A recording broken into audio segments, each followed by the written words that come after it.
And good evening and welcome to City Focus. I'm Marty Olsen, your host, and tonight I'm delighted to welcome back my friend and yours, and arguably my best guest, and enjoy having him in as often as I can, Tony D'Angelo. Marty, good evening, and good afternoon to all the good Keemosabis on 30 with Tony who are watching this simulcast here on City Focus. Okay, so we're expanding our base a little bit. Maybe you can explain what we're doing here. Well, we're going to have the show tonight, and then this will play again on Thursday at 3, and they will see our discussion and kind of see what we're doing here in a different light. I'm really kind of excited about it. Now, you on Thursdays do a podcast, right? Yeah, 30 with Tony every Thursday at 3 on Twitter, so it's easy to remember. And it's a lot of fun. We do a classic movie review. We do some music, and we hit the affairs of the day, which usually is what happens to hit me an hour before, and we have a lot of fun. Well, that sounds terrific, and like I say, we're expanding our base, and quite frankly, right here at SEC-TV, we're expanding our base. We are now live streaming. So if you are not on Breezeline or Frontier or Comcast, you can still get the program alive and living color. And for those folks who missed the program, we're on YouTube. So lots of places to find City Focus, and please take advantage of it. Well, lots of stuff going on in the state. Anywhere you want to go. Well, let's start with the state. I know when you're a weekly regular on Tuesdays at 7 on Lee LC's 94.9, The Voice of Freedom. The Voice of Freedom. Excuse me, folks, I got a little tickle in my throat here. And you tend to hone in on state issues when you're on with Lee. And we were over dinner. I had mentioned that I've been seeing a fair amount of Aaron Stewart advertising on TV, and she's seeking the Republican nomination for governor. And I'm just kind of wondering if you'd seen her clips, and what do you think of the governor's race? And do you think either she or Senator Ryan Fazio, who's also seeking the nomination, have a shot at King Lamont? Yeah, and also Betsy McCoy. I mean, no secret, the Aaron Stewart commercials are everywhere. I mean, I have a Roku, and they're popping up on the Roku, and they are very, very, very well done commercials, and she's reaching a demographic there. She's reaching to people, and when you look at. She also does a couple of Facebook Lives, and there's the camera,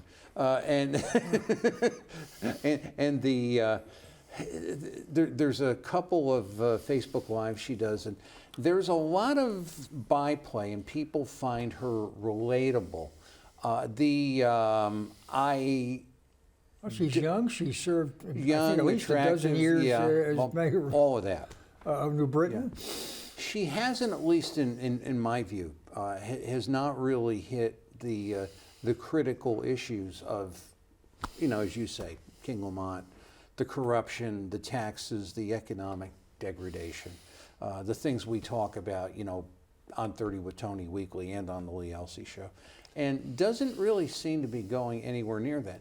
I don't know, Marty, if that is, shall we say, by design or without interest, or perhaps not having the background. Now, Ryan Fazio, I don't know as much about. He does not seem to have the pull. I know they said he's up in likability. He does seem like a likable young man. I tend to look at everything in policy, maybe because I'm just a grumpy old guy. But I look at, basically, the first thing I look at is tax plan. How much do I have to pay to keep this, dog and pony show in Connecticut, which largely is a dog and pony show, out of my pocket, which, I get very little benefit out of.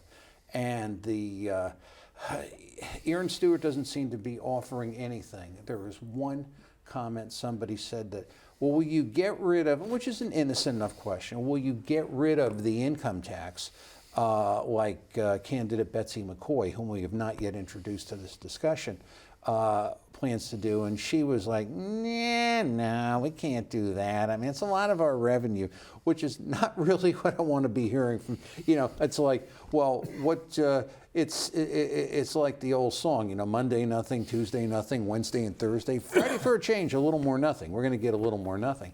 I want something bold because we are so pitifully behind in so many things. In her town, in her city, Stanley Tool gone, which this past Tuesday we went through that. And I don't think Is it manufacturing or is it headquarters or the whole kit and caboodle? It was only, apparently the headquarters right now are in Connecticut, but I hear they're not going to be there for very long. Why would they be, frankly? The poll seems to be to North Carolina. North Carolina has a 2% corporate tax rate, which is 25% of ours, a much better business environment. So the only thing they were making in New Britain was tape measures, so this is like, well, when we don't have a demand for tape measures, we're going to shut down. And that's basically what they did. So I'm like, I'm seeing the same thing, perhaps from a different person, as we see from the great economic regime of our King and Governor Ned Lamont, the unaccountable. Now, Betsy McCoy, who is quote unquote a major leaguer, she's played in the big. She was lieutenant governor in New York. Has got some great ideas. I do believe some of the ideas need refining. I've mentioned, to discuss that with her. Case in point, she says, I'm going to leave the corporate rate the same. Well, that's the precise reason why we're losing Stanley. So it's, I think there's a lot of hope. So basically what I'm looking at is a very mature candidate who I think gets it. Somebody in the middle who seems to be nice and decent, but yet is a part of really, hey, listen, warts and all, right? That's what we do on 30 with Tony. The failed republicanism of decades. I'm not attributing all that to Ryan Fazio's back. That's unfair. But, and then you've got Aaron Stewart, who seems to be maybe the most popular, but the lightest intellectually and substantively. Well, I don't know Betsy McCoy. Yeah. Fazio I met about a month ago at the Grassroots Eats Dinner up in Norwich. And I've invited him to come and sit in this chair. Sit in that chair, and I'm hoping to really get him in before the primary, as with Ms. Stewart. And I would have Ms. McCoy as well. I'd like to get all three of them. We'd manage to get all of them at the same time. I'm not sure we can pull that off. But I did have Stewart on in her capacity as mayor when we had the studio over in Waterford. And I view her current ad campaign as more of an introduction as opposed to a policy. One would hope. Yeah. That's my analysis of that. Hi, I'm Erin. I'm new. I'm young. Yeah. And we want something different. That's what we're getting. And that's what she's offering at a quick blush in 30 seconds. The other candidates, if they're not known and she's getting her name out there for a primary, that may or may not be enough. I'm not sure. Primaries tend to get the extremes of both parties. She does have a reputation for being, in Republican circles, I think, is not being too hard to the right enough. But to get elected as mayor in a Democratic city, I don't think you can run to the hard right and be successful. So you have to kind of evaluate that as well. And that may be the same case even in the state. Jody Rell was not known as being a hard right. No, she really wasn't. And as conservative as John Rowland was, I mean, during election time, he tended to tack a little bit more towards the center. Yeah, and when everything else failed, he just started handing out money. I agree with you. So, I mean, you can't get much done if you don't get elected. So you have to kind of bob and weave, and it can be challenging at times. But we were talking about that, and this is the thing which I don't think is addressed. Now, it could just be me, okay? It is a statistical fact. I didn't make this up. 40% of this state voted for Donald Trump. 40%. And which is about the same percentage as votes for everybody the seems- second congressional district. And this is the part, Marty, I just can't get. Instead of trying to say, well, we want to get behind, because Lee Elsey and I talk about this a lot. He asked this question to candidates. How do you get past the Trump stigma? And it's like, and I might scratch my head and say, well, yeah, he is who he is, but what stigma? Does anybody look at the good things this man has done? And does, as far as things policy-wise in this state could really bring it from last to first. We try to talk about that on Tuesdays. Hopefully we do a good job of it. But that being as it is, I asked the question as to why aren't you making the 40%, 50%, as opposed to trying to make the other 60% somehow become accepting of your version of republicanism, and in doing that, you're losing the 40%. This is my view of the world. Yeah. Well, the last two cycles for Congress, Mike France has been the standard bearer Yes. for the GOP, and I like Mike. I like Mike too. I think he's a good, solid guy. If elected, will do a terrific job. I agree with you. The key is get elected. And he's been kind of, I think, caught in that 40% trap. I mean, we've had a quality guy like Mike get 40, and then we've had some folks that you hold your nose, and they get 40%. The same. But is it a different 40? That's my question. Is the 40, quote unquote, that Mike draws, the different 40 than the hold your nose guy draws? And I think it is. And I'm only dealing, believe me, you're talking to a Rippewam High School remedial math graduate. But when you've got 40% saying, I will vote for Donald Trump in a state like Connecticut, felon, philanderer, whatever else you want to say, crook, they voted for him. That's a fact. Well, I voted for him multiple times. Yeah, I did too. I will look at Democratic candidates, but I mean, none in recent memory have earned my vote.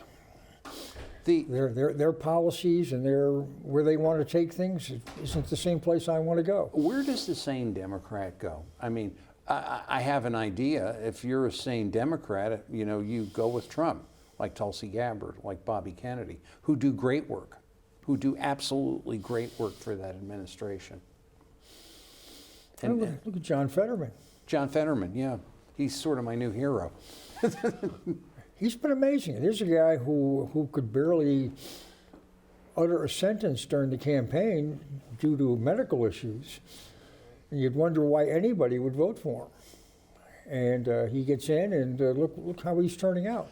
Well, he's cleaned himself up. He's away from the wife. He's away from the drugs, and he's recovered. And he's listening, and he's.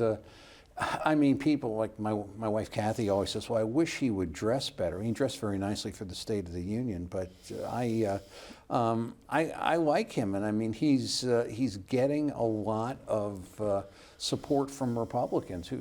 I know Katie Britt loves him, Lindsey Graham loves him. It's just you don't see people like that anymore. Well, I mean, unless the Democrats dump him, I mean, he will be difficult to beat. Sure.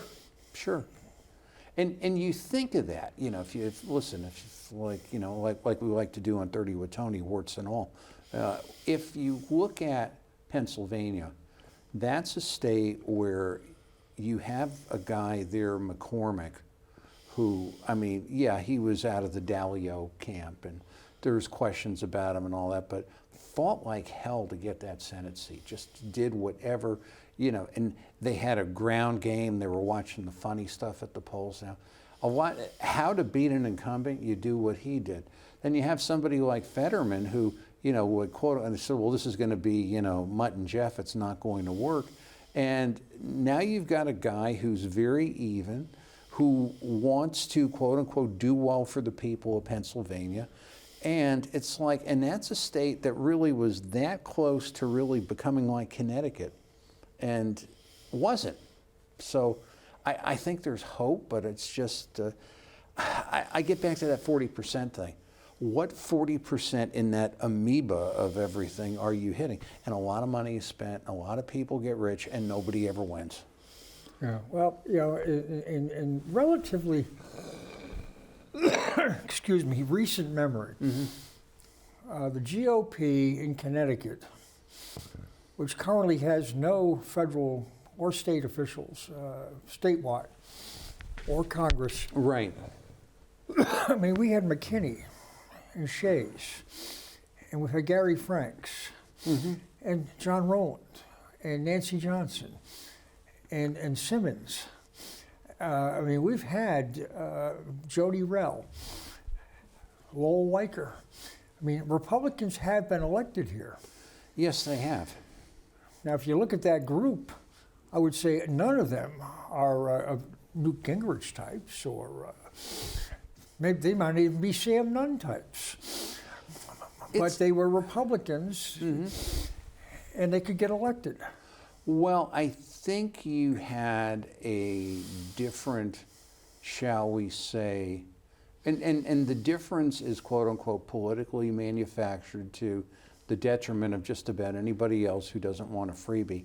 You had a large industrial base of corporations and people and small businesses who were here because they liked the state, they liked the proximity between, you know, New York and Boston, and they liked the fact that if you go back before the wonders of Lowell Weicker 35 years ago, the state was largely income tax free. And then once that happened, one by one by one by one, they started moving and moving and moving.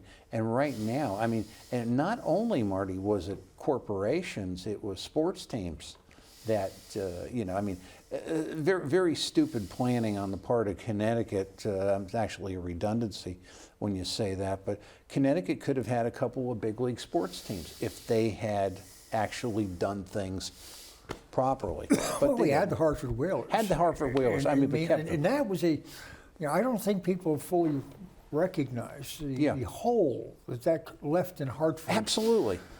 I mean, to have 40 dates where Right. you're going to get 10 to 15,000 people in downtown Hartford, they lost that.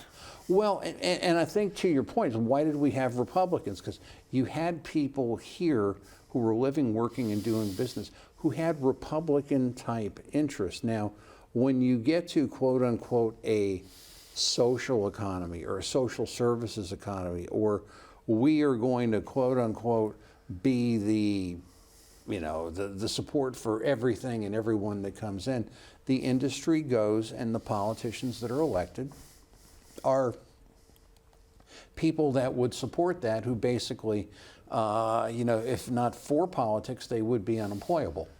That's basically Well, it. that's one of the ironies of our governor. I mean, he's a wealthy guy. Yes, he is. If I'm not mistaken, he Old may money. have come from wealth. Old money. He's Greenwich, if I'm not mistaken. Yes. And you'd think he'd be fit more into the Republican mode than the Democratic mode, but he's been, from my perspective, taxed pretty hard to the left. Well, you see, this is the whole thing, and I might be the only person that feels this way, but I will feel the way that I do. I think his job as governor is secondary to his mission, which is given to him by his wife's investors, his neighbors, and people who want him to do a certain thing. Now, I think a large part of that is go along to get along. Yeah, we're going to, quote unquote, do a certain thing, or maybe we have to give something up here, but we're going to get a lot back in return, you know, that kind of thing. And when people look at him as, quote unquote, the governor and they see him as only the governor. I see a whole lot of other motivations where I don't think he really cares at all about what he's governing. I think what he cares about is, can I bring home the bacon one more day? Because ask yourself, I mean, we're going to go through years 9 through 12 with him. What would be the point in his doing that if he didn't have that motivation? Because he loves people and wants to, excuse me, wants to govern them? I don't see it. Well, he's certainly not the warm and fuzzy type. No, not at all. Not at all. But I mean, I know when I listened to you on Tuesday, Yeah. I think that's catchy. On Lee's program, I mean, that you frequently drive home the point that there are conflicts of interest with his wife and things that she's doing and that Well, he's seeing gets funded, whether it's through And nonprofits or business and contracts, but and nobody seems to care. Well, and that is, and thank you for asking that question. That to me is a perpetual dilemma, because it's either they don't care because they don't care. You know, as long as they get my bread buttered, he could stand on the corner and play with a rattle for all I care.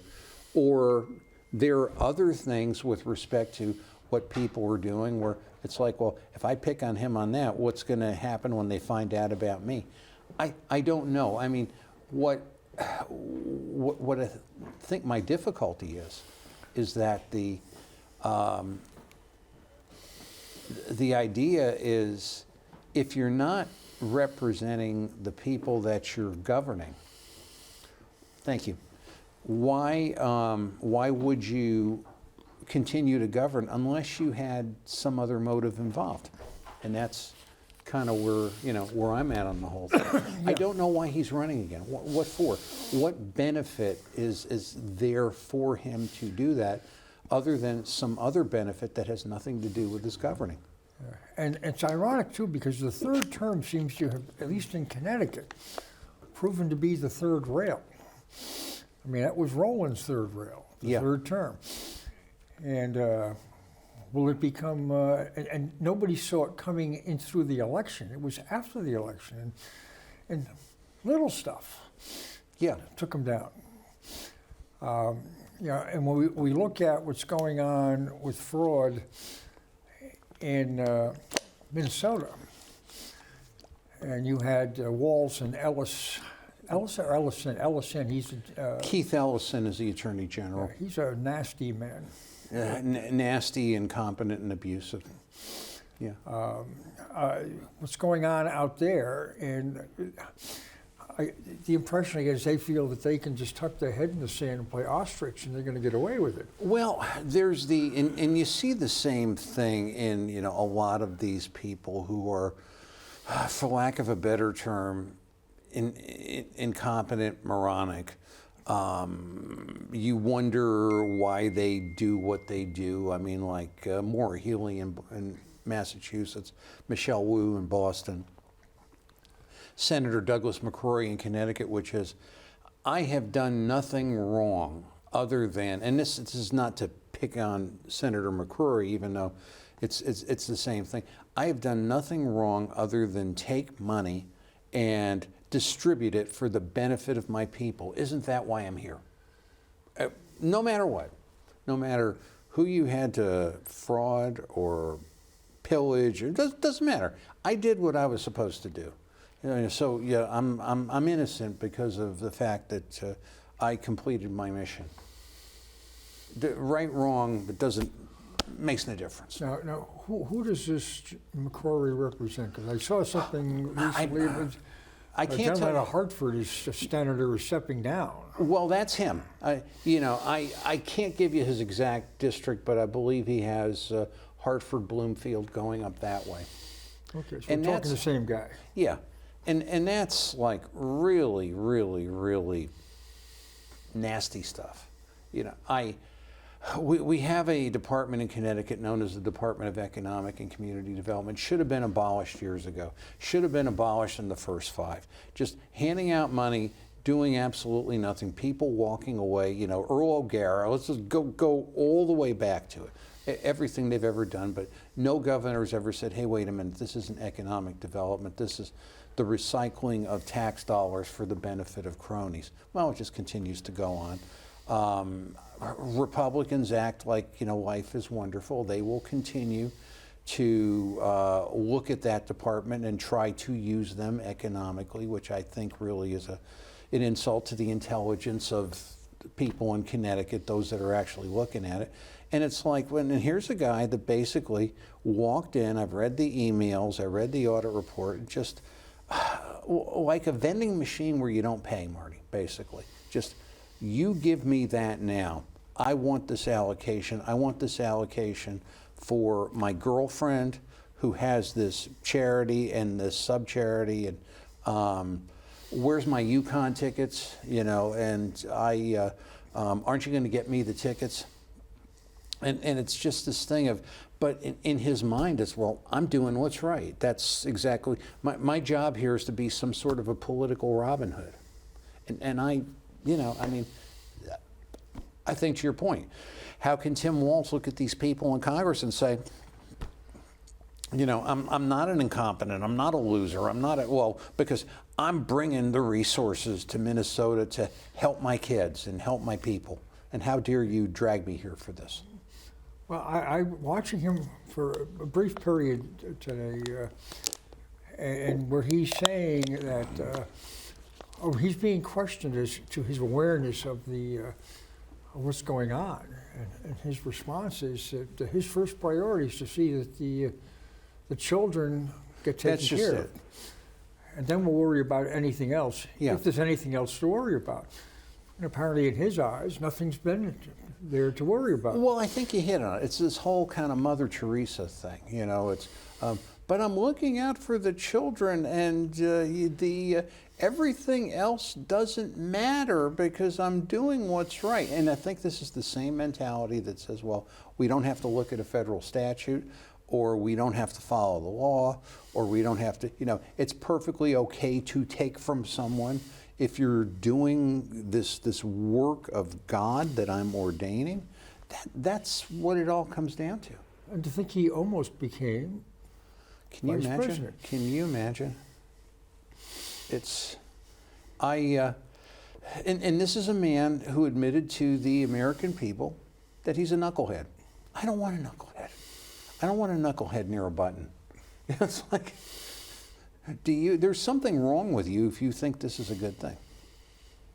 I know our folks watching don't feel that way. Certainly my 30 with Tony people don't feel that way. But. Boy, I'll say excuse me here. Well,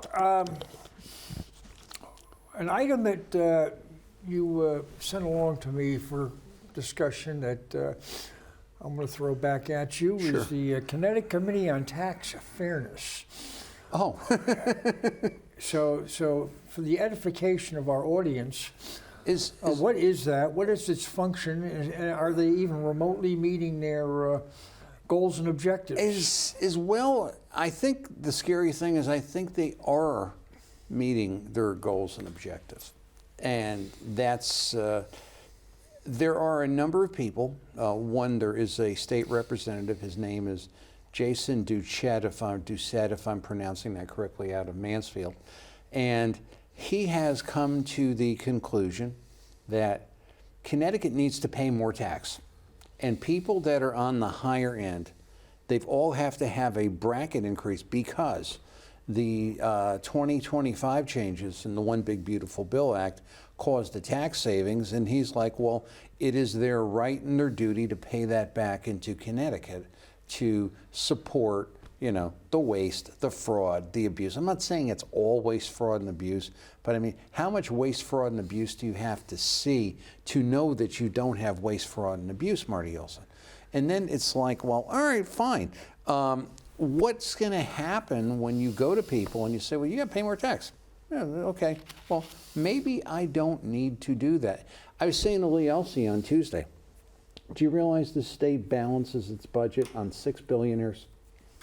There were 8, I think, in 2021, and at the end of 2021 lost 2.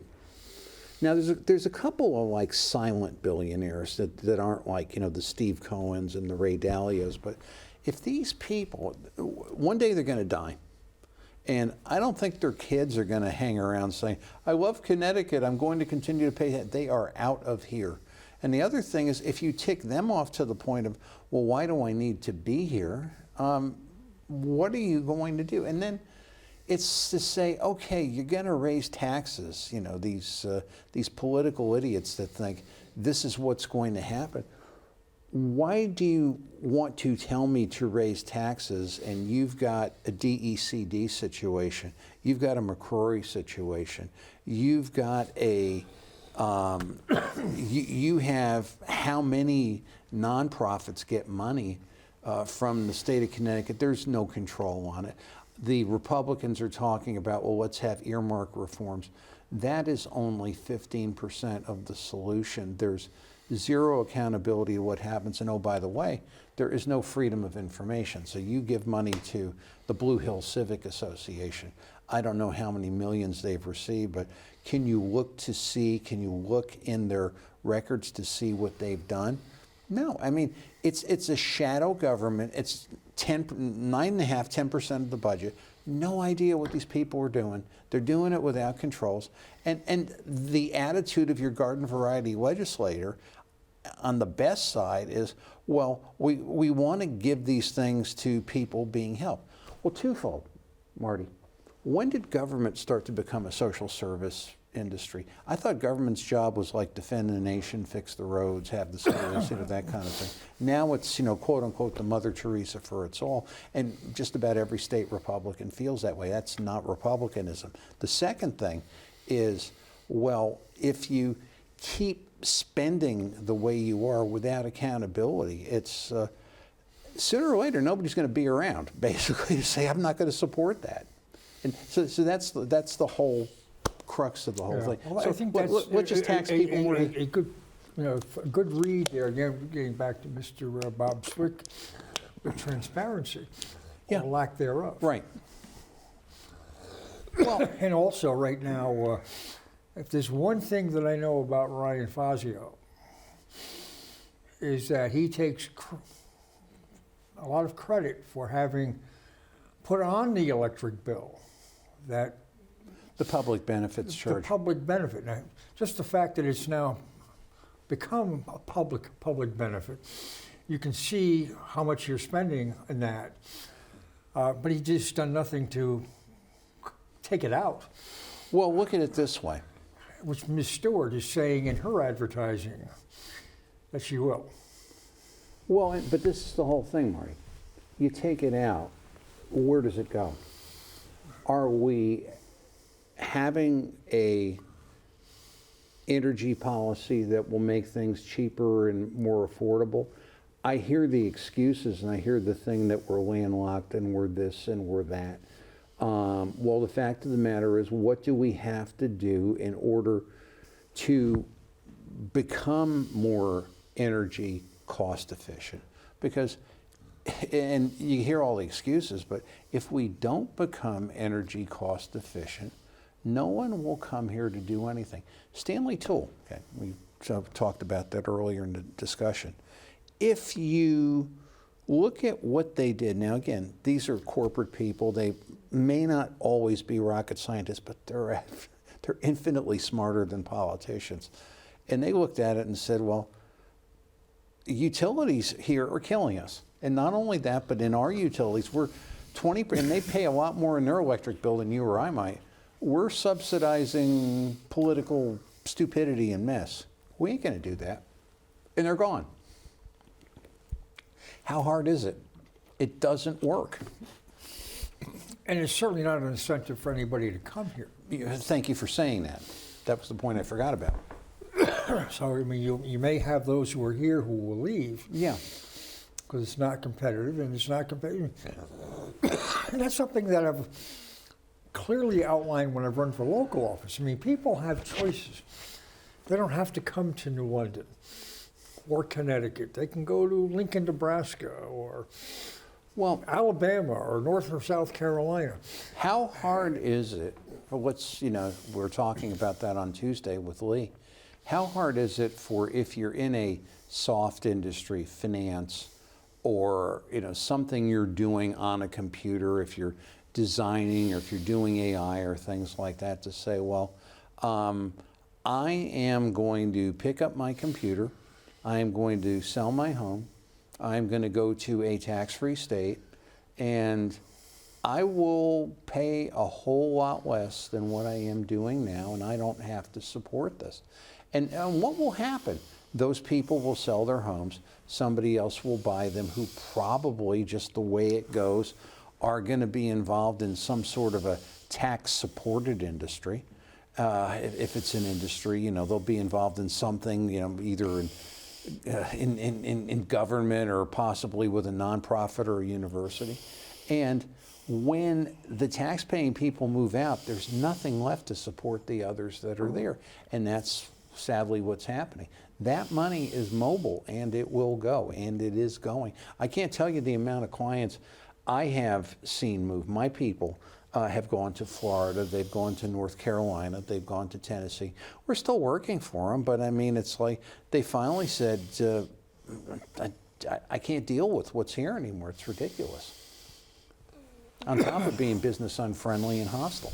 Yeah, I mean, Southeastern Connecticut right now, with some major hiring by Electric Boat, is creating a shortage in high-end housing. And Yeah. it's being filled with a lot of apartments, which concerns me that you're getting transients coming in. Mm-hmm. And if market conditions change, they're out of here. Yeah, and what's causing this building boom is evil, awful, terrible, rotten Donald Trump and Pete Hegseth, right? Yeah. Yeah, they're they're the ones that are creating the jobs. Well, it was like that back in the 80s with Reagan, when he was building up the, he had Gagenson and other Democrats who were skewering defense while they had their hand back like this with Reagan and saying, keep it coming, pal. Yeah, exactly. Exactly. Yeah, Joe Courtney's great at that. He sends out his weekly newsletter wanting to convince you that he built the submarine. I have no agenda but the truth of what it is we want to get to. And we were talking at dinner, and we have our favorite people that we've liked. My model. There's two guys growing up that I used to watch a lot. And the strangest thing is they're probably my two favorites of all time. They're both Jewish men. They're both liberals. They're both Democrats. One was Mike Wallace of 60 Minutes fame. The other was Howard Cosell. Interestingly, Howard Cosell and Mike Wallace did not get along at all. But basically, these were guys that were always after the truth and the meat of the matter. And that's basically what I want to do. We're fed a lot of things. We're fed a lot of things as far as on the media. Our state media, which is taxpayer supported, we've been through that on the Lee Elsey Show, the 30 with Tony, and on X, is largely driven by tax dollars to make you try to believe a certain thing. And like Marty and I were just talking about, that 40% that voted for Trump. Well, my question is, what 40%? Because I can't believe the media as far as what that 40% represents, because it's obviously not correct. Anyway, back to you, Marty. Well, thank you. One thing I wanted to, a couple of things, just to expand the conversation a little bit here. Did you have a chance to watch and comment on the State of the Union address? I didn't comment, but I certainly watched. Well, I liked it. To comment. Well, put it this way. I think the conduct of the Democrats was shameful. It was hurtful to watch as an American. I don't want to watch people boo-hooing and cursing at the president. I don't want to watch Tom Suozzi out of Long Island, the congressman, falling asleep, who basically, Suozzi, going back years to me, was one of those like saner Democrat voices. Intelligent guy, He was Fordham Law. He was somebody who, you know, he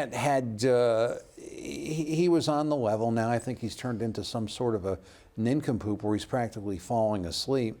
I mean, and to me, how could I put it? I think you have the office of the president, and you have, quote unquote, the man. If you don't like the man, or if you hate the man, why do you disrespect the office? And why are you, you know, why do you say these things that are just demeaning of the office? How does that play into the world? What is, it's terrible. And then you've got out and out idiots that just are stupid, frankly, like Shree, whatever his name is, or Melanie Stansbury, and it's like, you certainly don't need an IQ test to get into Congress, that's for sure. Well, I concur with you in terms of their conduct. You know, the presidents going back to Reagan, maybe even before, but I recall Reagan bringing in special guests for notoriety and exceptional things. You know, when American exceptionalism Was the thing. Yeah. You know, Obama's the one who kind of swept American exceptionalism under the rug. He was asked about it, and he says, "Well, yeah, I believe in American exceptional, like I believe in Ethiopian exceptionalism." He also told everybody who worked for something that they didn't build it. But I mean, Reagan would bring in the teams to the White House and champions and things of that nature, and recognize people at the State of the Union. And everybody applauded because it was American.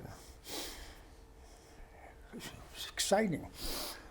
And how the Democrats, under Trump, they allowed their distaste for the man. It was shameful. To interfere with the right thing to do. And then you have the morons of the world, the Chris Murphys, who are like, I'm not going to attend. Well, listen, idiot, you represent me. You represent me in the state. You are my senator. And what you're effectively saying is you're turning away from the business of the nation so you can have your little pity party spat. And that's, I mean, I don't know. There's two things about that and him that I don't understand. You never, ever, ever, ever hear Republicans in this state say what I just said about him. You'll read Twitter, and he'll come out with these things that just are bots on, just crazy.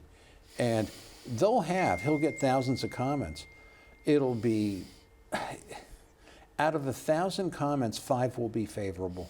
And then you wonder, well, how did he even bother to win the race that he did, which gets into the whole voter fraud thing and everything like that. But it's like, this man does not represent anybody's interests. As a matter of fact, I mean, I think, sound like my father, I think he's 2 steps away from a straitjacket. It's an embarrassment to the state. It's awful. Yeah. I mean, Dick Blumenthal wears a suit, speaks clearly. And he showed up. He looked like he was carved in stone. Right. But he was there. He was there, and he showed deference to the president, again, carved in stone. But it's like, you know, these are things that should not be acceptable at all to any citizen.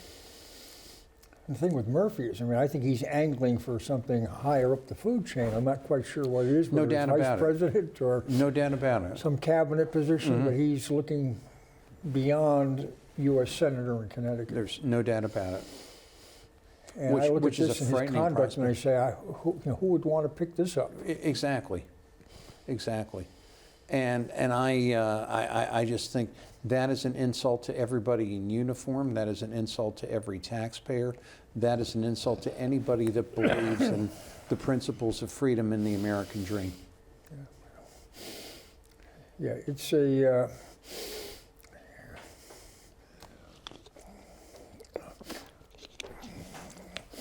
But the lack of respect, I mean, you know, and one thing that, a lot of this stuff dovetails, I might add. It does. But when you look at the conduct of, at the Save the Union of Ilan Omar from Minneapolis, Minnesota, It's disgraceful. and from Dearborn, from Rashida Tlaib. And I mean, they are disgraceful, un-American, anti-Semitic. And where do they get their support? And why the Democrats tolerate this? Why don't they shun them? Why do they allow them and give them that platform? That's a very good question, because you look at it, all of the insurrectionists, I'll call them, the insurrectionist people, not being able to come up with a better term, seditionists, who came out and said, you do not have to follow an illegal order. I was with the CIA, I'm this, Seth Moulton, that moron from Massachusetts. And it was like, and I don't know, we always hear this thing of, oh, well, we're gonna court-martial them, we're gonna take away their benefits. And like, it never gets to where it happens. And then you have these people who want to wave the flag and say Donald Trump is this horrible, unpatriotic, rotten soul. But they never say a word about Tlaib and the other one. It's like, hey, it's great, just keep doing what you're doing. Well, It's a disgrace. I mean, when you look at what's happening now, it's happened now for 5 or 6 days in Iran, and you have the Democrats running pell-mell with basically half-cocked, to be charitable, wanting to stifle the president with the war powers, of which nobody has pushed since it's been enacted in 1973, which is amazing, only for Trump, is that, where are these folks? I mean, they're compromising, or potentially going to compromise our military. And they don't care. And they don't care. And these are the same people who you just said were saying, well, don't obey unlawful orders. Yeah. Nobody has said anything about this being unlawful orders by the military. Nobody. And nobody has stood up and said, I'm not doing this because it is. So what is it? And I think the Democrats got their heads tucked up where the sun don't shine. Well, there's nothing, if you want to talk midterms, there's nothing that would make them on operation and paper and governance and intelligence and policy the least bit palatable for anything at all. You mentioned Tim Walz earlier, mentioned Chris Murphy. But it's like, but somehow, some way, they are getting people interested in what they're doing. Now, I don't know if this is just quote unquote Daddy Soros just taking out the bankroll and, here's a sign, go pick it. And as long as you vote for Chris Murphy or whoever you vote for, we'll keep handing you some money. But it's like, there's nothing there that would have any sort of tangible anything, but yeah, they're getting interest, which frankly I just don't understand it other than somebody's handing the money. Why else would you do it? But it just it blows my mind. I mean,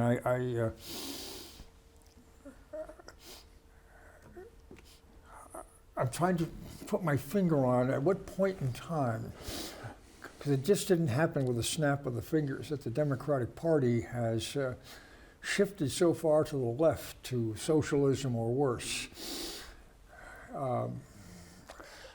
Me, myself, and I think it happened when the whole COVID-19 communist takeover plot. I'm not saying COVID-19 wasn't generous. I had it 3 times, recovered, and was not vaccinated, thank God. But the disease did get out, or the illness, whatever you want to call it. But they put this fear in the minds of people that only government can save you, and only government that cares about you can save you. And if anybody wants to take that away from you, they're bad and they're evil and they need to be done away with. You think about it. It was a vastly different world in 2019 than it is right now in 2026. Yeah, well, I would go back. That's where I we're running out of time here, but we are. I would just like to say that I think that going back to the Obama administration, I think that's the roots of it. Yeah. I mean, he clearly articulated that he wanted to transform America as we know. He wanted to fundamentally change America. And I think that was the genesis of a lot of this. I think you're right. I really, really do. Well, folks, we've exhausted our time here on City Focus. As we do, we run out of time. Tony, always a pleasure. Thank you. Thank you so much for coming in. Thanks, folks. And we'll see Thanks you for this again next adaptation. week, and hopefully we'll get Tony in real soon. We always have a lively chat, and I'm glad that we had a chance to expand our audience tonight. So thank you, Tony. Thank you, Marty, and thanks to the folks on 30 with Tony. We'll be back with our regular format that you're most accustomed to next week. Okay. Good night, folks. We'll see you next week.